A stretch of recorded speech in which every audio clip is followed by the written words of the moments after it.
සුබ දවසක්. අදත් ඔයාලා මේක තුලා ඉන්නේ YTDලා YouTube channel එකෙන් ගෙන තවත් අලුත් වීඩියෝ එකක් එක්ක. ඉතින් මම කලින් වීඩියෝ එකෙන් ඔයාලට Gemini වලින් කරගන්න පුළුවන් ෆොටෝ එඩිටිං වැඩ කිහිපයක් ගැන කතා කරා. ඉතින් අද වීඩියෝ එකෙන් කතා කරන්නේ ෆොටෝ එඩිටිං වලට අමතරව Google Gemini use කරලා කරගන්න පුළුවන් ජීවිත කාලයටම වැදගත් වෙන එදිනෙදා වැඩ කිහිපයක් ගැන. ඉතින් ඔයා මේ වීඩියෝ එක අවසාන වෙනකම් බැලුවොත් ඔයාගේ එදිනෙදා වැඩ ගොඩක් පහසුවෙන් කරගන්න පුළුවන්. හරි ඉතින් දිගටම රැඳිලා ඉන්න මේ වීඩියෝ එකත් එක්ක. ඉතින් අපේ YTDලා YouTube channel එකට අලුත් කෙනෙක් නම් දැම්ම පහළ තියෙන subscribe button එක click කරලා ඊට අපිට තියෙන bell icon එකත් all දාලා channel එකත් එක්ක එකතු වෙන්න කියලා මම ආදරෙන් මතක් කරනවා.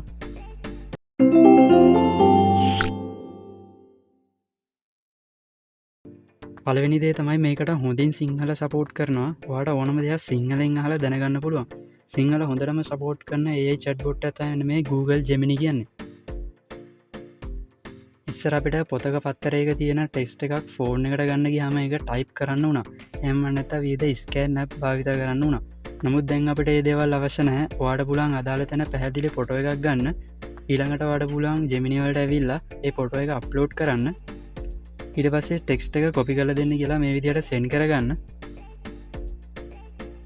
ඔන්න ඔයාලට පේනවා ඇති මට ලස්සනට පිළිවෙලට ඒ තියෙන විදිහටම ටෙක්ස්ට් එක ලබා දීලා තියෙනවා. දැන් අපිට මේක කොපි කරගෙන ඕනම දෙයකට යූස් කරන්න පුළුවන්. ඒ වගේම අපිට මෙතෙන්දිම මේ විදිහට ටෙක්ස්ට් එක වෙනත් භාෂාවකට අවශ්‍ය නම් පරිවර්තනය කරගන්න පුළුවන්. අපේ ෆෝන් එකේ ස්ක්‍රීන් එකේ තියෙන යම් දෙයක විස්තර දැනගන්න අපි කරන්නේ ස්ක්‍රීන්ෂොට් එකක් ගහලා ඒක Gemini වලට ඇවිල්ලා අප්ලෝඩ් කරලා තමයි විස්තර ගන්න. නමුත් තවදුරටත් අපිට එහෙම කරන්න අවශ්‍ය නැහැ. හිතන්න ඔයාලට මේ ෆොටෝ එකේ තියෙන විස්තර දැනගන්න ඕනේ කියලා. ඔයාලට පුළුවන් ඔයාගේ ෆෝන් එකේ හෝම් බටන් එක ලොම් ප්‍රෙස් කරගෙන ඉන්න. ඉතින් මේක සමහර ෆෝන් වලට පවර් බටන් එක ප්‍රෙස් කරන් හිටියමත් මේ ෆීචර් එක වැඩ කරනවා. ඊට පස්සේ ඔයාලට Gemini shortcut එක මේ විදිහට ඕපන් වෙනවා. දැන් ඔයා මෙතන ask about screen කියන ඔප්ෂන් එක දෙන්න. ඊට පස්සේ මේ ෆොටෝ එක ඔටෝම මෙතනට ඇඩ් වෙනවා. දැන් ඔයාලට පුළුවන් මේ විදිහට ඕනම ප්‍රශ්නයක් ටයිප් කරලා අහන්න.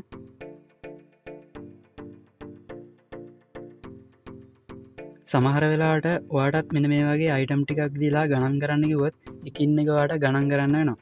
නමුත් දැන් ඔයාට පුළුවන් AI use කරලා ලේසියෙන්ම මේ වැඩේ කරගන්න. ඒකට ඔයා අදාළ ෆොටෝ එක Gemini එකට අප්ලෝඩ් කරගන්න. ඊට පස්සේ මේ ෆොටෝ එකේ පොත් කීයක් තියෙනවද කියලා මම මෙතනට ලබා දෙනවා.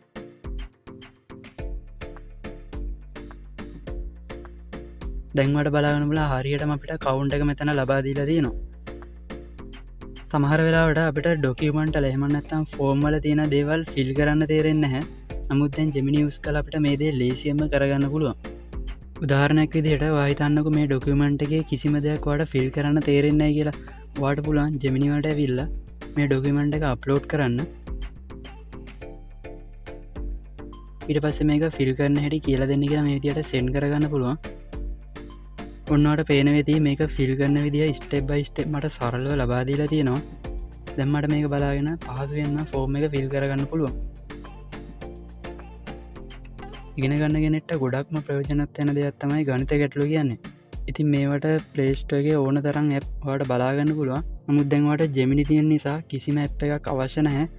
උදාහරණයක් විදිහට මම මේ ගණිත ගැටලුව Gemini එකට අප්ලෝඩ් කරනවා. ඔයාලට පුළුවන් ඔයාලට නොතේරෙන තැන ෆොටෝ එකක් ගහගෙන Gemini එකට අප්ලෝඩ් කරන්න. අප්ලෝඩ් කරලා මේ ගැටලුව විසඳන්නේ කොහොමද කියලා ඔයාලට අහන්න පුළුවන්.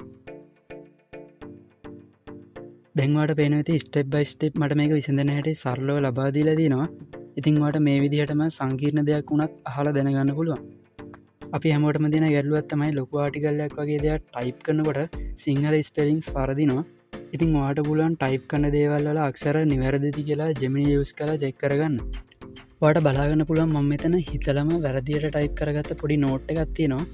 මම මේක කොපි කරගෙන ඇවිල්ලා Gemini වලට දාලා අක්ෂර චෙක් කරලා දෙන්න කියලා මේ විදිහට ලබා දෙනවා. දැන් ඔයාලට බලාගන්න පුළුවන් මම දීපු නෝට් එකේ පොඩි වැරදි තැන් පවා මෙතන මොනවද කියලා වෙනම පෙන්නලා දීලා තියෙනවා. ඒ වගේම අක්ෂර නිවැරදි කරලා මට නෝට් එක නැවත සකස් කරලා දීලා තියෙනවා. ඉතින් මේක ලොකු ආටිකල් එකක් වගේ චෙක් කරගෙන සහ ටයිප් සෙටින් කරන අයට ගොඩක් වැදගත් වෙයි. හරි යාළුවනේ, ඉතින් අද වීඩියෝ එකෙන් ඔයාලා නොදන්න ගොඩක් දේවල් දැනගන්න කියලා මම හිතනවා. වීඩියෝ වැදගත් වුණා නම් අනිවාර්යෙන් වීඩියෝ ලයික් එකක් දාන්න. ඒ වගේම ඔයාලට මොන හරි ගැටලුවක් තියෙනවා නම් පහලින් කමෙන්ට් කරන්න. මතක ඇතුව අනිත් අයටත් මේ දේවල් දැනගන්න ෂෙයා කරන්නත් අමතක කරන්න එපා. හරි, ඉතින් මේ වගේ අලුත් වීඩියෝ එකක් අරන් එනකම් ඔයාලා හැමෝටම සුබ දවසක්.